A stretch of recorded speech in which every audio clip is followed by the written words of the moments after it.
Remake versus original. Today we're talking about Ben-Hur. Which one was better?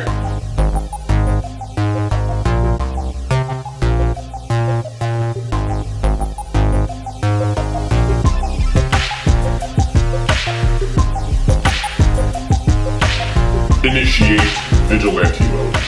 Welcome back, guys, to another episode of Original versus Remake. We're going to be talking about Ben-Hur, which is a remake of the 1959 version starring Charlton Heston, which was directed by William Wyler. 2016's Ben-Hur is directed by Timur Bekmambetov, I believe I'm pronouncing that correctly. The 1959 version was actually a remake as well of a 1925 silent film. So we're going to talk about both films. I'm going to start with the original, then I'm going to talk about the remake. This is going to have some minor spoilers in it, so just be warned. Let's get into it. Let's talk about Ben-Hur 1959 starring Charlton Heston. The whole concept of Ben-Hur is that it takes place during the Christ era. In fact, these two stories are sort of happening at the same time simultaneously, which I think is fascinating. It's based on a book called Ben-Hur, A Tale of the Christ. That was written in 1880, but I guess you can consider it a fictionalization of events that took place back then. Christ is used sort of as a metaphoric kind of way to tie in the themes of the movie. I just think it's funny how people refer to him as the Christ, like he's the Batman. Its runtime is 3 hours and 42 minutes. This was one of those movies back then, in those days, that had a huge, massive budget, thousands of extras in scenes, you know, the set construction. It was just like a game-changing film. The movie looks beautiful, the cinematography breathtaking. I thought the Jesus element was very interesting, and they never show his face, which I thought was an interesting choice to do, because I think it kind of doesn't detract attention from the Ben-Hur and Masala drama. Jesus had the mean perm. Censorship kind of takes away from a little bit of the Roman cruelty, which raises the stakes. Slaves were basically seen as equipment. You know, it puts in perspective the dehumanization of it, and I do think that this film explored that well. That said, though, I think that in this version, Ben-Hur is given so many opportunities. Things miraculously happen that improve his situation, and some of those things I just wasn't buying. I'm just this is very convenient that it's happening, Ben-Hur. For back then, the effects were really great, and I feel like you know, a person who saw that movie in that era would have probably been blown away, would have probably had the same reaction that we have to movies like Avatar or Titanic. So I can respect that nostalgia for it, but you gotta admit, though, that special effects today just completely outclass the effects back then. I will say that I think that the characters in this version are a little bit one-dimensional. I mean, there's not that much complexity. Judah Ben-Hur is the good guy, and he's on a quest for revenge. Masala is the douchebag brother type. I'm never gonna be okay with blackface, ever. There's a lot of pageantry in this movie, a lot of... That's when I can check my Facebook. Was it essential to the movie? No. These movies virtually have the same ending. People can't really talk about the endings being substantially different.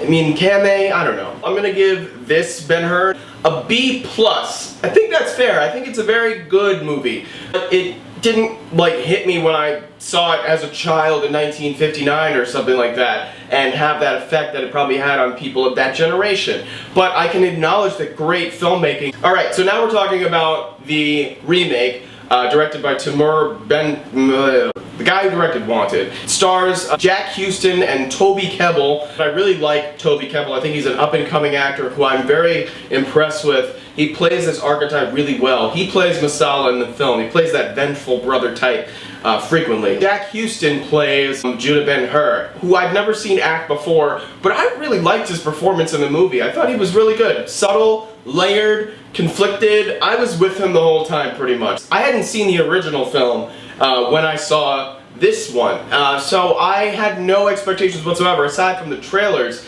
and I thought that the trailers were terrible. So I was thinking this is going to be a pile of shit. There are some problems with the movie, but overall I did enjoy myself. I enjoyed my time. It made me even more compelled to see the original because of the story. The first act of the movie is really slow, kind of boring, didn't really hook me in until he becomes a slave. When he does become a slave, the movie really picks up. That sequence of the boat crashing certainly outdid the one in the original.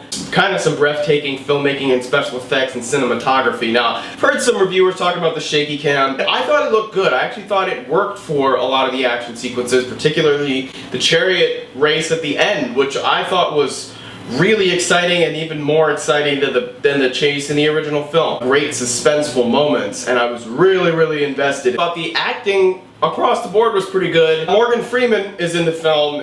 He plays the character that was black-faced in the original film, so that already takes that one down a notch. Morgan Freeman was fine. He's kind of phoning it in. I think he was just getting his paycheck. To me, this was just an unexpected summer movie experience. I didn't expect this to be nearly as good as it was. The modern filmmaking techniques and screenwriting make some of the elements of this movie a little bit more cohesive and even more of like a myth. Jesus is again featured in this movie and more prominently than he was in the original. He's played by Rodrigo Santoro. I prefer the way that they used him in this film until the ending. I like the fact that he was like an actual character, that you saw his face. He's not like the main focus of the movie, but there are some really common threads happening between Judah Ben-Hur and what's going on with Jesus Christ at that time. I think a lot of people are going to have a problem with like how heavy-handed like the Jesus story is done in this movie. It did remind me of the Passion of the Christ at the end. I think that they could have shaved off some moments of that,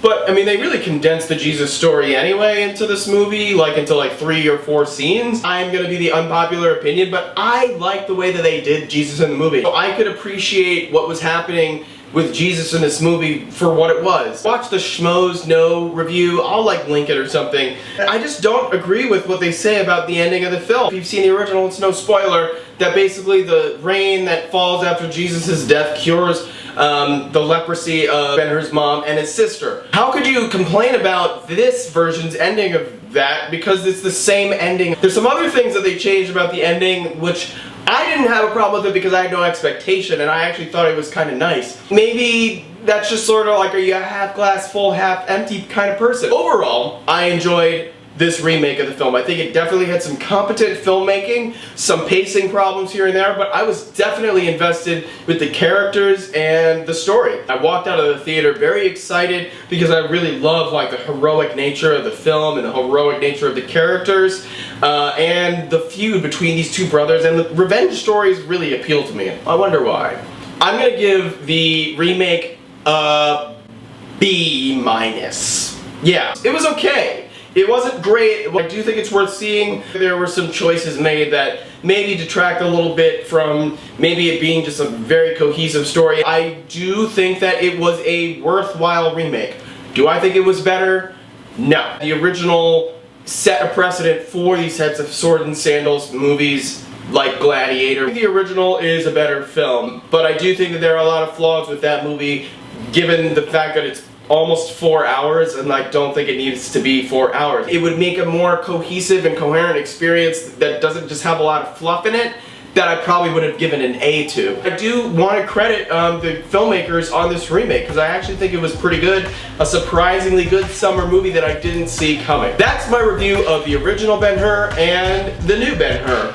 Did you see the new Ben-Hur? Did you see the original Ben-Hur? And let me know which one you think is better. As always, guys, please like, share, and subscribe to Vigilante Mode Reviews. Until next time. Vigilante mode deactivate.